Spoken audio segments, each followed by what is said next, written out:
On vit dans une époque formidable.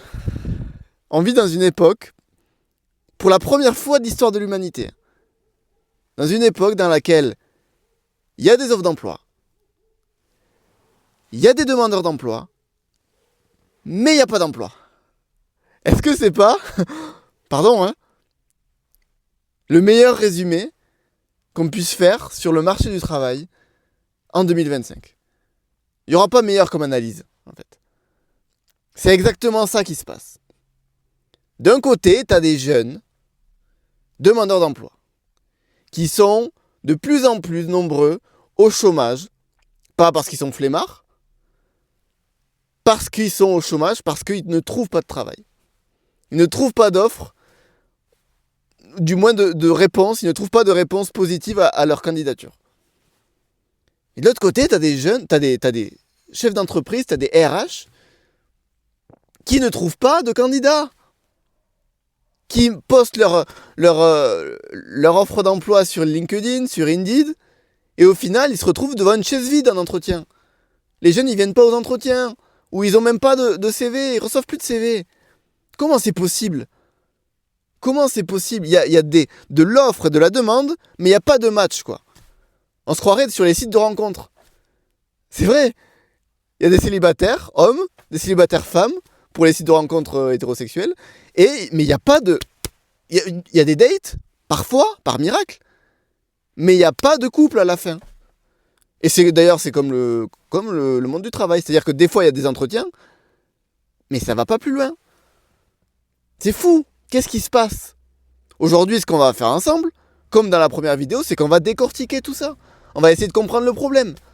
Parce que c'est tellement comme ça, quand je te le dis comme ça te paraît impensable. Tu te dis, mais qu'est-ce qui se passe ? Donc on va essayer pour une fois, parce qu'on est les seuls à le faire, hein, sur cette chaîne-là. On est les seuls à vraiment prendre du recul pour essayer de comprendre le problème. Et ensuite, pouvoir en déduire des solutions. Donc on va faire ça aujourd'hui. On va commencer par analyser la situation des demandeurs d'emploi. Pourquoi les demandeurs d'emploi en France aujourd'hui ne parviennent pas à trouver du travail ? Je vais donner 2 raisons simples et c'est évident. En fait, c'est vraiment, tu vas voir, c'est évident. Il y a 2 raisons qui font que, merde, les demandeurs d'emploi ne trouvent pas de travail. Première raison, la concurrence. Il y a 20 ans de ça, tous les diplômés avaient un travail.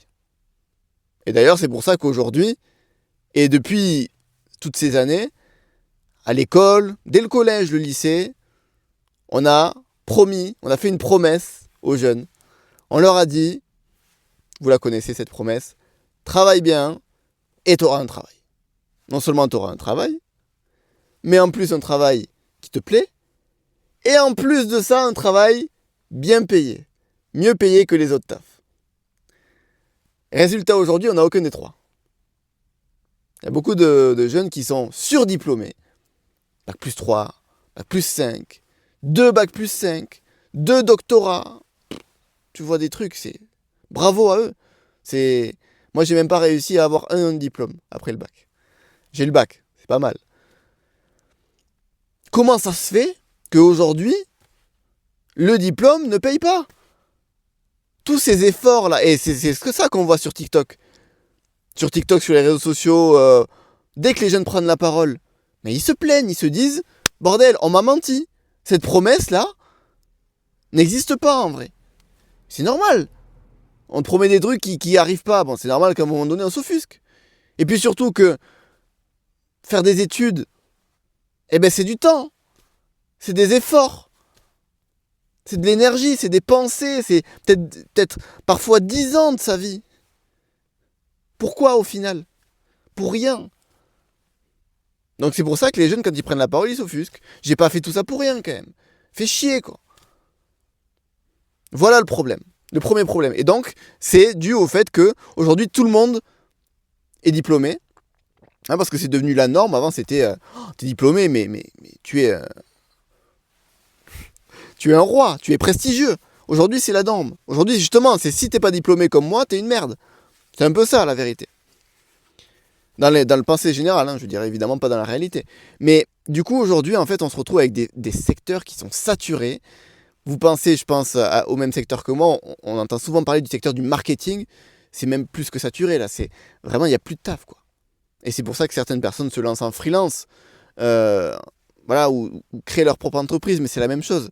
Enfin, c'est compliqué. Mais bref, on est dans des secteurs qui sont plus que bouchés, plus que saturés, dans lesquels il y a beaucoup plus de demandes que d'offres. Et donc on verra dans la deuxième partie de la vidéo, dans la partie solution, comment solutionner ce problème. Et le deuxième problème qui fait que les demandeurs d'emploi ne trouvent pas de travail, c'est la baisse de marge de manœuvre des entreprises. Ça veut dire quoi en gros? Ça veut dire qu'elles n'ont plus de thunes pour recruter. Une entreprise qui a moins de chiffres, qui fait moins de chiffre d'affaires, c'est pas forcément ça, c'est plus aujourd'hui le fait que les charges des entreprises augmentent. Le coût des matières premières pour les artisans, les cotisations patronales qui s'envolent, le coût de l'énergie, la baisse de la consommation aussi. Parce que l'inflation fait que les Français consomment moins. Et du coup, forcément, ça se ressent sur le chiffre d'affaires. Le fait aussi, oui, bref, plein de choses. Tu vois, on le sait tous très bien. De toute façon, on entend dans les médias ou quoi, les entreprises, les artisans, surtout les petites entreprises, effectivement, qui sont en difficulté. Et ce qu'il ne faut pas oublier, ce que beaucoup de personnes oublient, c'est quoi? C'est que c'est un investissement, un salarié, un recrutement. Un recrutement, je veux dire, c'est un investissement, ça veut dire quoi? Ça veut dire, c'est comme tout investissement. C'est-à-dire, tu mets de l'argent sur un candidat, qui va devenir ton salarié, parce que tu penses que, effectivement, ce salarié-là va t'apporter plus à ton entreprise, plus d'argent. On est d'accord ou pas? Je t'embauche toi et j'accepte de te donner 2000 € tous les mois en salaire, mais parce que j'espère, et j'ai eu l'impression, de par ton CV, de par l'entretien qu'on a fait ensemble, que tu vas pouvoir être en capacité de me rapporter plus d'argent chaque mois à mon entreprise. Est-ce qu'on est d'accord avec ça? Je pense que les gens l'oublient, ça. Mais c'est tellement important de comprendre ça. Et en fait, oui, avant, et même aujourd'hui, il y a plein d'entreprises qui ont la possibilité de prendre ce risque-là. Elles se disent, ok, si ça marche, tant mieux. Si ça marche pas, bon, je vais essayer de faire en sorte que ça marche le plus possible. Et si ça marche pas, tant pis, je remercierai ce salarié-là. Mais au moins, je sais que c'est ok. Je suis prêt à perdre de l'argent. Parce que j'aurais essayé. Il y a beaucoup d'entreprises en 2025 qui ne peuvent plus se permettre d'essayer. Parce que, j'ai dit là, dans mon exemple, un salarié, je te donne 2000 € tous les mois. Mais 2000 € tous les mois, un salarié, c'est combien en tout? Combien d'argent de l'entreprise est versé en tout? C'est beaucoup plus, c'est le double. Parce qu'il y a les cotisations, je le répète, etc. Donc il faut vraiment, et je l'ai dit dans cette première vidéo, je vous invite à aller la voir si vous ne l'avez pas vue, à prendre conscience de la situation des entreprises actuellement. Il y a beaucoup trop de personnes, quand je leur parle, ou quand je les écoute, j'ai l'impression qu'elles pensent que les patrons, c'est Alibaba, c'est les gars les plus riches de cette planète. Mais vous êtes dans quel monde? C'est pas vrai. Il y a beaucoup de patrons qui sont en difficulté. J'ai été patron et encore une fois, je prends mon exemple, mais je pourrais prendre l'exemple de plein de patrons parce que moi, j'avais juste une salariée à payer. Et encore en alternance. Et encore, j'avais des aides. Non, mais vous imaginez pas. Et encore avec ça, je paniquais. J'avais la pression. Bon, c'était ma première salariée. Et peut-être j'en aurai d'autres ensuite, j'espère. Mais c'est pas facile. C'est pas facile. Et voilà pourquoi aujourd'hui, il y a peut-être moins d'offres d'emploi aussi. Parce que les patrons ne veulent plus prendre ce risque-là, qui est un vrai risque de recruter. J'espère que vous avez compris ces deux problèmes-là. Et maintenant, on va passer, juste avant de passer aux solutions, je voudrais vraiment aussi comprendre pourquoi les entreprises ne trouvent plus de candidats. J'ai dit en introduction, il y a des entreprises qui n'arrivent pas à choper un seul CV. Et il y en a d'autres qui réussissent à choper des CV, qui réussissent à avoir des gens en entretien, mais ça n'aboutit pas. La première des raisons, c'est qu'il y a des secteurs d'activité qui, contrairement à l'inverse du marketing par exemple, ne sont plus du tout adulés et attractifs pour la jeune génération notamment. Je parle des secteurs du bâtiment, par exemple. Tous les secteurs, en fait, manuels la plupart du temps. Parce que, justement, j'en ai parlé juste avant, on fait beaucoup plus d'études. Et donc, les postes à qualification moindre, des CAP, tout ça. Donc tout ça, tout ce qui est l'artisanat en fait aussi. Pas forcément l'artisanat, ça peut être la coiffure, ça peut être la menuiserie, ça peut être etc. L'électricité et tout ça. En fait, on ne trouve plus aucun intérêt, nous les jeunes, à ce genre de travail.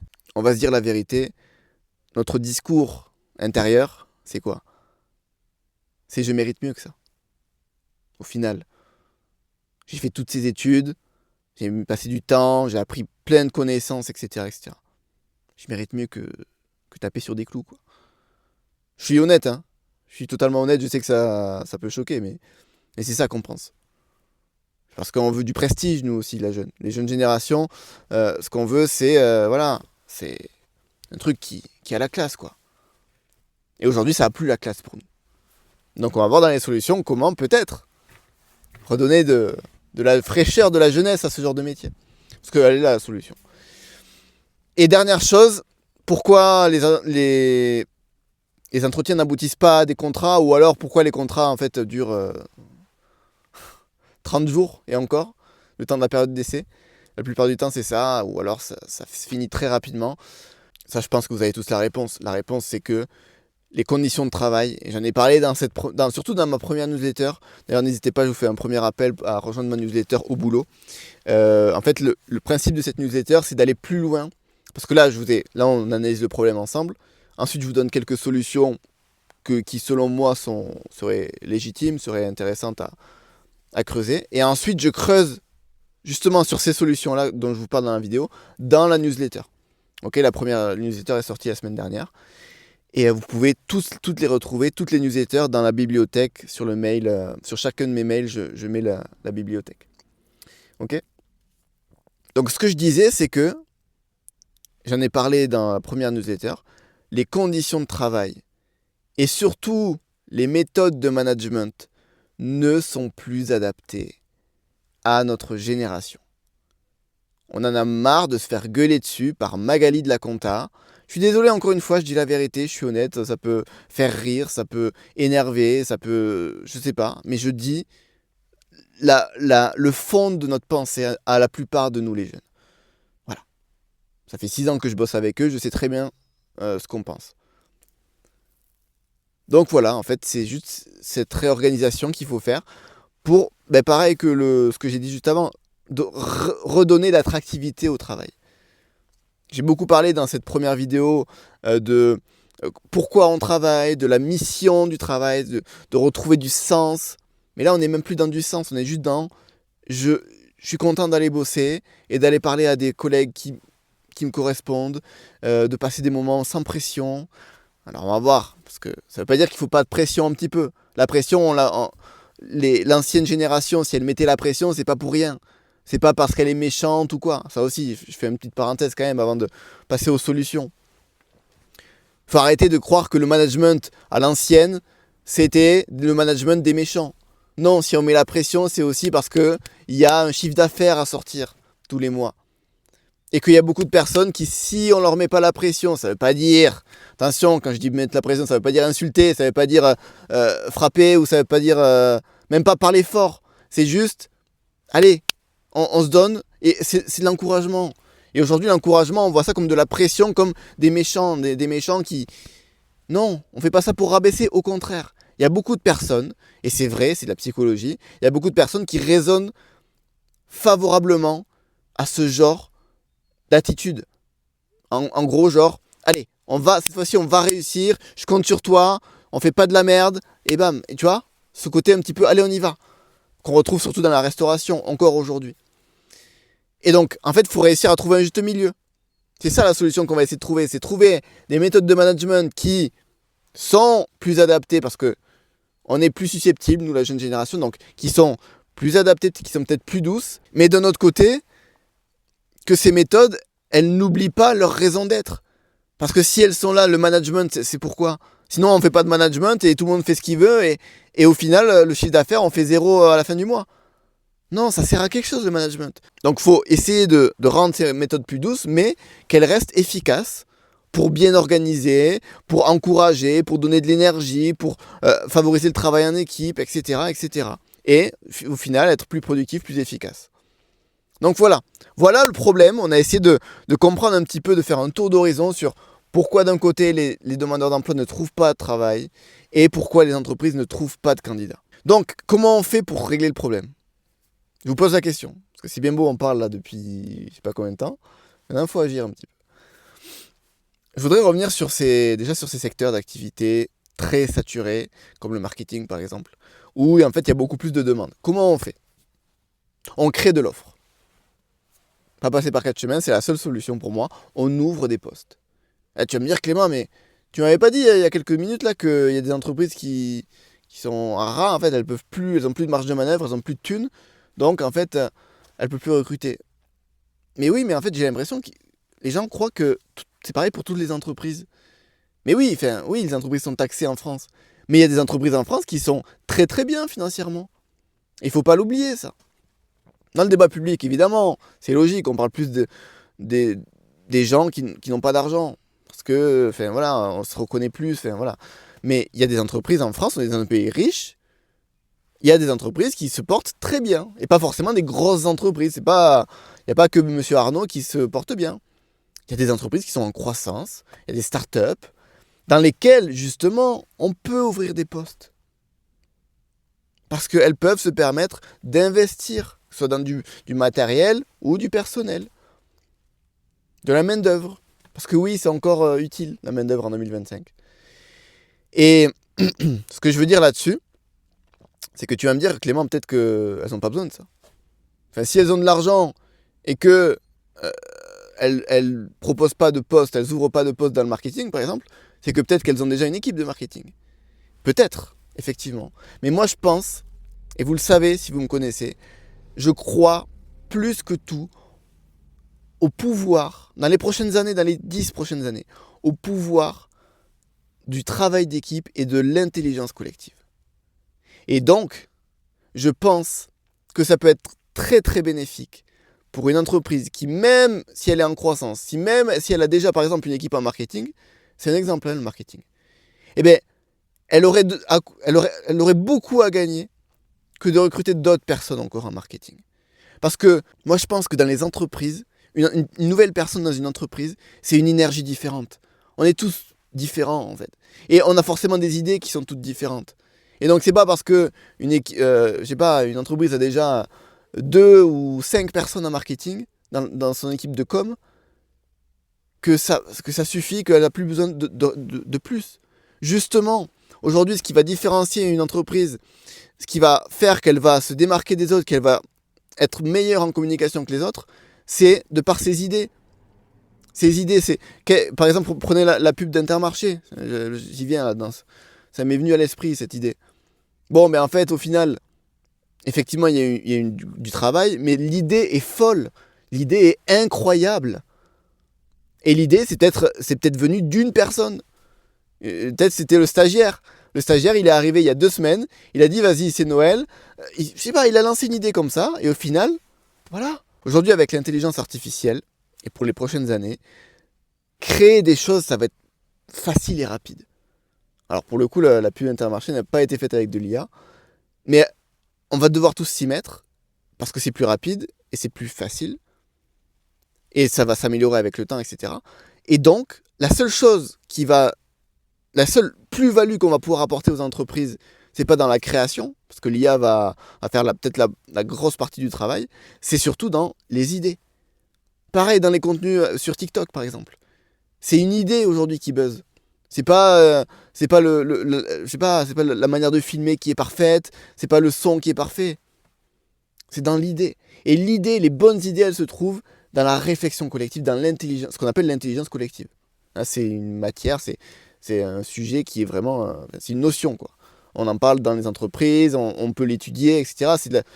C'est un vrai truc intéressant à creuser. Et moi, j'y crois à fond, à ça. Et donc, c'est pour ça que, je le répète, les entreprises auraient tout intérêt, même si leur équipe est déjà au complet, à recruter de nouvelles personnes dans leur équipe.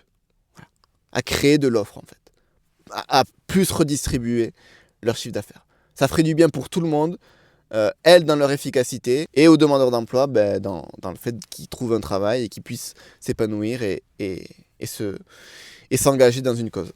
Les amis, si vous n'êtes pas encore inscrits à la newsletter, vous inscrivez tout de suite, là vous avez le lien juste en bas. Parce que là, dans cette newsletter de cette vidéo, je vais vous expliquer comment un petit peu je vois l'avenir en fait en termes d'organisation du travail. Là, on parlait justement du travail d'équipe, d'intelligence collective. Aujourd'hui, ça se fait très peu, je trouve. Et en fait, on raisonne beaucoup plus en termes de fiches de poste, tu sais. C'est très fermé, en fait. On met les gens dans des cases, en fait, un petit peu. Toi, tu fais la partie montage. Toi, tu fais la partie recherche-développement. Toi, tu fais la partie production. Toi, tu fais la partie post-montage, etc., etc. Moi, je vois vraiment autre chose pour les prochaines années dans le monde du travail. Donc, si vous voulez savoir voilà, de quoi sera fait demain, parce que je pense que c'est vraiment ça, ma vision du travail, c'est la vision du travail qu'il y aura en France dans les prochaines années. N'hésitez pas à vous inscrire à ma newsletter. Et maintenant, il faudrait répondre aussi au deuxième problème, qui est l'inverse, en fait, des secteurs dans lesquels, j'en ai parlé, notamment le bâtiment ou quoi, ou tout ce qui est métier manuel aujourd'hui, des secteurs dans lesquels il y a beaucoup plus d'offres que de demandes, voire il n'y a pas de demande du tout. Là, je pense pareil. Enfin, vous voyez, comme quand on prend du recul et quand on prend le temps de comprendre pourquoi le problème, ensuite les solutions, elles viennent d'elles-mêmes. Là, j'ai même pas besoin de dire la solution, vous le savez. Comment on fait pour qu'il y ait plus d'offres d'emploi à un type de métier? Eh bien, on essaye de redonner de l'attractivité à ce métier-là. Par des campagnes de pub. On propose des immersions à l'école. Ok, bon, le métier de policier, là, il est en baisse depuis 5 ans. Là, il faudrait qu'on puisse recruter plus. Allez, on fait l'armée de terre recrute. On fait des campagnes de pub à la télé, sur les réseaux sociaux. On fait des comptes TikTok. Non, mais vraiment, c'est important. C'est juste, voilà. On est là, faire comprendre aux jeunes, dès le plus jeune âge, j'ai parlé aussi de l'éducation. Voilà, il y a des policiers qui viennent dans les écoles et qui expliquent leur métier. Et vraiment, il faut le faire de manière régulière parce qu'on a tous eu des intervenants dans les écoles et tout. Ils sont venus une fois, on s'en souvient plus. Ou alors on s'en souvient de un sur les 300 qu'on a vus dans notre scolarité et c'est tout. Il faut que ce soit plus régulier. Et ça, vraiment dans mon projet au boulot que je porte, dans ma vision, je vois vraiment aussi un travail sur l'éducation. Enfin, rentrer plus dans du concret, dès l'école, dès le lycée, le collège. Ok, qu'est-ce que c'est ce métier-là? Y aller, vraiment toucher, voir, sentir. Parce que c'est pas pareil de voir un truc à la télé. Pardon, mais je me souviens, vous vous souvenez tous des vidéos UNICEF. Mais c'est ni fait ni à faire. Je respecte cette entreprise, je respecte tous les acteurs dans ce milieu-là. Mais à un moment donné, aujourd'hui, on met des casques en réalité virtuelle pour faire comme si on était dans le métier. Mais arrêtez d'investir dans des technologies qui sont inefficaces. Et encore une fois, je dis pas, c'est pas mon avis, c'est juste, regardez les jeunes aujourd'hui, ils sont perdus. Au collège, au lycée, ils pensent qu'à la thune. Donc essayez de redonner de l'attractivité à des métiers, mais vraiment pas le faire à moitié. Vraiment, toutes les semaines, des immersions dans des secteurs voilà, qui sont moins attractifs et donner l'envie surtout, parce que c'est bien beau. S'ils sont pas attractifs, c'est peut-être pour une raison. Peut-être que voilà, nous les jeunes, on aime moins se salir les mains, on aime moins le travail physique, etc. On aime moins ça, on préfère l'intellectuel. Et bien comment on essaye de revaloriser le fait de travailler dans le physique? Et puis dernièrement, ce qu'on peut faire pour redorer un petit peu ces métiers, c'est quoi? C'est faire ce que j'ai dit dans la première vidéo. C'est de redonner aux jeunes, qu'ils soient à l'école, au lycée ou au collège, du sens. Je le dis et je le répète et je l'ai dit dans ma première newsletter. Aimer son travail, c'est pas aimer ce qu'on fait au quotidien.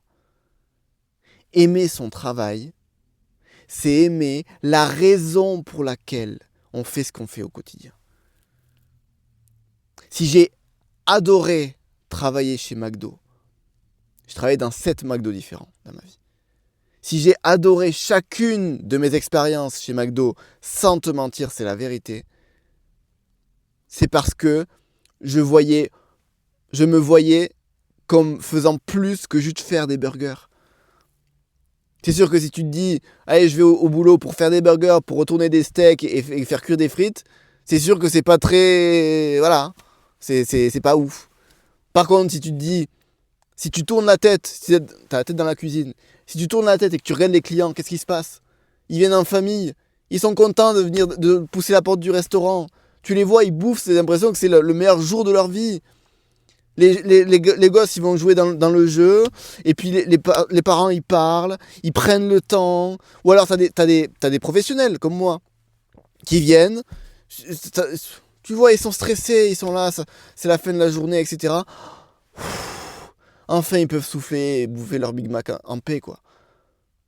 Ou même s'ils n'ont pas le temps entre midi et deux, au moins ils ont ce réconfort-là. C'est du réconfort pour les professionnels, c'est de la convivialité pour les familles, c'est de l'amusement, de la gaieté, de la joie pour les enfants.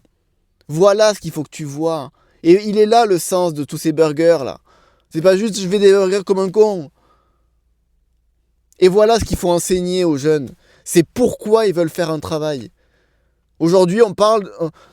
c'est fou quand même. On se limite à... Alors, qu'est-ce que tu préfères? Les maths, le français, l'histoire géo ou où c'est qu'on va? Je vous pose la question, où c'est qu'on va? Est-ce que tu préfères travailler en équipe? Alors, attends, on va faire un petit test d'orientation ensemble. Est-ce que tu préfères travailler en équipe? Est-ce que tu préfères travailler seul? Est-ce que tu préfères travailler derrière un bureau? Est-ce que tu préfères travailler en voyageant? Ah mais merci pour ce test. Je vais faire menuisier. Voilà, c'est le test qu'il a dit, ben il a raison. Catastrophique. Et j'ai vu ça pendant 6 ans. Alors moi, j'avais heureusement jamais les mêmes méthodes. Mais vraiment, tous les organismes que j'ai vu passer, et Dieu sait que je le dis tout le temps, c'est des gens engagés, ces gens-là. Mais qui ont des méthodes de 1800, même pas de il y a 2 siècles.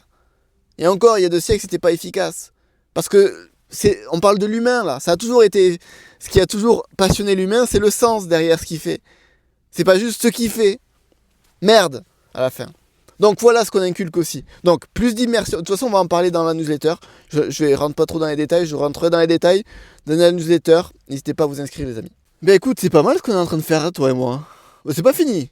Tu restes jusqu'à la fin, mais là, on est quand même en train d'avancer. Je pense, hein. Faire avancer la France. Avec des solutions concrètes. On y rentrera plus en détail encore une fois dans la newsletter, mais c'est pas mal. Maintenant, ce que je voudrais qu'on fasse, parce que là, on a réglé le problème, normalement, il devrait y avoir minimum 3 fois plus d'entretien d'embauche en France après ces genres de réformes. Maintenant, il y a un problème, c'est que c'est bien d'augmenter les dates, maintenant, il faut qu'il y ait un couple derrière. Un couple qui dure un minimum de temps. Bon, les contrats à 30 ans, nous, notre génération, on n'en aura pas. Nos parents, ils en avaient, nous, non. Mais bon, un minimum, quoi. On va pas rester toute notre vie à des contrats de 2 mois, quoi. Ou à des périodes d'essai. On vit de périodes d'essai aujourd'hui, donc ça va pas. Donc, c'est quoi le problème? Ou même les entretiens qui n'aboutissent pas aussi, il y a ça aussi. Il y a même des fois, je veux plus trop voir, quoi, tu vois. Le problème, c'est quoi? Le problème, c'est qu'on sait pas se vendre, en fait. On se connaît pas nous-mêmes, les jeunes. Il est là le problème. C'est pour ça, d'ailleurs, que on a du mal aujourd'hui à vivre seul. Alors, évidemment, avoir des amis, être en couple, c'est bien. Mais on devrait pouvoir être heureux tout seul. Alors, je parle un petit peu dans la psychologie, hein, mais c'est très important à comprendre. Si nous, les jeunes, on souffre de la solitude, c'est pas qu'avant, il y avait peut-être pas... Il y avait de la solitude avant. Mais on la gérait mieux. Pourquoi? Parce qu'on se connaissait mieux. Aujourd'hui, si un jeune qui se sent pas bien parce qu'il est tout seul, il a le droit, mais c'est que il ne se connaît pas assez. Moi, ces 6 dernières années, j'ai été très seul. J'ai été patron, j'ai été très heureux de faire ce que je fais, j'ai eu des amis, j'ai encore des amis auxquels je suis très reconnaissant et je tiens très fort. Pour autant, je sais que si je vais à un resto seul, que si je fais n'importe quelle activité tout seul, ben je serai heureux. Parce que je serai bien avec moi-même. Et il est là le problème de la plupart des jeunes, et on le sait, hein, c'est un problème de santé mentale, etc. Mais c'est aussi un problème de je me connais pas assez. Pourquoi je fais cette parenthèse-là? Parce que le fait de se connaître assez, déjà, ça va nous permettre d'être mieux, plus à l'aise au quotidien, mais aussi ça va nous permettre de mieux nous vendre auprès des recruteurs. La confiance en soi, la connaissance de soi, c'est la seule chose qu'il te faut aujourd'hui pour être embauché. C'est la seule chose. Ah, les techniques de... Alors, refais ton CV, là, ça va pas, là, le nom, il est pas assez gros, t'as pas mis de photo de profil, ça, c'est n'importe quoi. Oubliez ces conseils, si vous croyez encore à ces conseils, au fait qu'il faille juste changer deux ou trois petits trucs sur votre CV. Non mais les gars, soyez sérieux. Enfin, je veux dire, plus personne n'y croit, même les gens qui enseignent ça, pardon. Ah, je suis désolé aujourd'hui dans cette vidéo, je sais pas ce que j'ai, mais... Je sais pas, mais en fait ça m'énerve. J'aime ces gens-là qui sont passionnés, mission locale, France Travail. J'ai travaillé avec certains d'ailleurs, avec des organismes, des associations. Mais leurs méthodes, elles sont... Pardon. À un moment donné, je dis ce que je pense. On a le droit de pas être d'accord, mais... Pardon. Bref. Voilà ce que je veux dire. C'est que ça va plus loin que ça. Il faut vous connaître. Il faut vous connaître. Et c'est en vous connaissant que vous allez réussir à savoir quelles sont vos forces, quels sont vos talents, qu'est-ce qui vous rend unique. Parce qu'on a tous des forces, mais est-ce qu'on n'a pas des forces? Est-ce que moi, par exemple, j'ai pas, Clément, des forces que très peu de personnes ont, et donc que je pourrais mettre en avant à l'entretien d'embauche? Comme ça, je dirais, si vous voulez quelqu'un qui a cette force-là, eh bien prenez-moi, parce que moi, je l'ai cette force, et cette force-là, elle va vous permettre d'avoir plus de chiffre d'affaires. Parce que je le rappelle, j'ai toujours dit, la seule raison pour laquelle on vous embauche, c'est parce que un investissement. On croit que si on vous donne de l'argent tous les mois, c'est parce qu'on pense que vous allez nous rapporter plus. Et elle est là la solution. Alors, je viens de le dire justement, il y a beaucoup d'organismes. On n'a jamais été aussi accompagné dans la recherche d'emploi. Il n'y a jamais eu autant de coachs, d'organismes. Et pour autant, ça ne fonctionne pas. Ça me rend fou de voir des gens autant bienveillants avec leurs jeunes, autant engagés pour leur bien, pour leur réussite professionnelle, et qu'au final, ça passe pas, quoi. Ça bloque. Il y a un manque de remise en question dans ces organismes, qu'ils soient privés ou publics, dans ces structures-là. Il faut tout revoir. Et je dis ça uniquement pour le bien de tout le monde. Pas pour redescendre qui que ce soit. Voilà ce que je voulais dire. Donc revoir ça. Après, moi c'est pas mon métier, c'est plus mon métier. Mais avant, mon métier, c'était ça, justement. C'était de faire en sorte de prendre des jeunes et de les accompagner jusqu'à l'emploi. Et bizarrement, avec mes méthodes, ça marchait. Bizarrement, avec mes méthodes, il y avait plus de, je crois, 56% des jeunes qui, au bout de 1 mois ou 2 mois, je crois, après être passés par nous, avaient trouvé un travail. Alors 50%, c'est pas 90%, mais ça fait une différence, quoi. Et j'ai des témoignages, etc., etc. Ça veut pas dire qu'il faut prendre ma méthode, mais juste... Dans la globalité, voilà ce qu'il faut faire. Il faut apprendre à se connaître, apprendre à connaître ses forces, ses unicités, plus que essayer de refaire son CV 10 000 fois. Voilà, dans les grandes lignes, ce qu'il faut faire. Et d'ailleurs, même si c'est plus mon métier aujourd'hui, je vais vous faire un cadeau. Ok ? Les demandeurs d'emploi, abonnez-vous à ma newsletter. Je vais vous expliquer comment prouver, démontrer par des preuves concrètes. Parce que c'est ça qui vous manque aujourd'hui. Vous savez très bien, vous êtes diplômé, vous avez peut-être déjà des connaissances, des compétences que vous connaissez en vous, mais que vous ne pouvez pas prouver parce que vous n'avez pas d'expérience. Or, pour avoir de l'expérience, il faut qu'on vous embauche. Mais pour être embauché, il faut avoir de l'expérience, etc. Vous connaissez le problème que rencontrent tous les jeunes diplômés aujourd'hui. Et donc, ce que je vais vous offrir dans cette newsletter-là, écoutez-moi bien, c'est une méthode pour acquérir de l'expérience sans même signer de contrat. La deuxième solution que j'aimerais apporter pour essayer de régler ce problème-là de les entretiens n'aboutissent pas à des contrats, c'est, j'en ai parlé dans la première newsletter, revoir ses méthodes de management et de conditions de travail. Voilà, vraiment. Je ne vais pas aller plus loin parce que j'avais déjà parlé, même dans cette vidéo-là. J'en parle pas plus que ça. Maintenant, j'aimerais qu'on arrive à la dernière solution, qui est peut-être la plus importante de toutes, pour régler en fait ce problème de... Il n'y a plus de taf en France.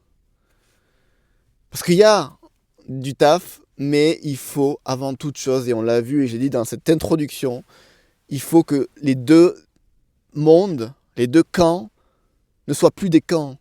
Il faut qu'on se rencontre et qu'on dialogue. Et le problème, c'est quoi ? C'est qu'aujourd'hui, pourquoi il y a deux camps ?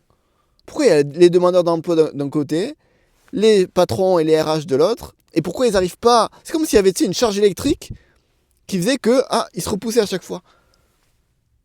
il y a une charge électrique, il y a une charge émotionnelle, négative, entre les deux camps.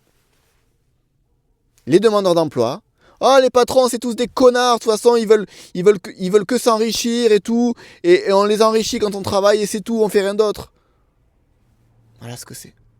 Et les patrons et les RH, ouais les jeunes d'aujourd'hui ils veulent plus bosser, ah c'est des feignasses, oh là là, ils savent pas garder un travail plus de 2 semaines. Comment vous voulez que ça matche? Ou comment vous voulez qu'ils se datent les deux là? C'est impossible. Parce qu'il y a une charge, il y a deux camps et personne n'a envie de faire des efforts aujourd'hui. Parce qu'on est persuadé que le camp adverse c'est le camp des méchants et voilà où on en est aujourd'hui. Et donc la seule manière pour réconcilier, que ce soit un couple, que ce soit des amis, que ce soit des salariés de demandeurs d'emploi, c'est quoi? C'est le dialogue. C'est commencer à se parler, à se comprendre. Pas à partir en vacances au mois de juillet, comme disait un ministre, mais juste à commencer à se comprendre en fait. Je vais pas aller plus loin que ça. Comment on fait en sorte, dans le débat public, dans chaque ville de France, comment on fait pour créer des espaces de dialogue sains, où juste on parle, on discute, on donne notre avis, on dit pourquoi ça nous a, ces actions que les patrons font en général nous énervent, et on explique pourquoi il y a un sens à tout. Et au final, je sais plus qui c'est qui disait cette phrase, mais tu es mon ennemi à partir du moment, je sais que si tu es mon ennemi, c'est qu'on n'a pas bu un café ensemble. C'est vrai. Chaque personne qui se déteste sur cette terre, bon alors ça dépend, peut-être pas toutes, mais j'en sais rien. Si elle prenait 1 ou 2 cafés, alors le café ça énerve. Si elle buvait le thé, je sais pas, entre midi et 2 ou le temps d'un après-midi, ben, je suis sûr qu'elle serait plus ennemie. C'est juste l'histoire de dialoguer. Donc on verra dans cette newsletter-là du jour comment créer du dialogue en France entre ces deux camps, les patrons, les RH et l'autre camp, les salariés. J'espère que cette vidéo vous aura plu. Comme la première, j'ai essayé vraiment d'être assez concis, mais d'avoir quand même une vraie analyse de fond. N'hésitez pas à me dire ce que vous en pensez et n'hésitez pas à vous inscrire à la newsletter. On se dit à la semaine prochaine. Ciao.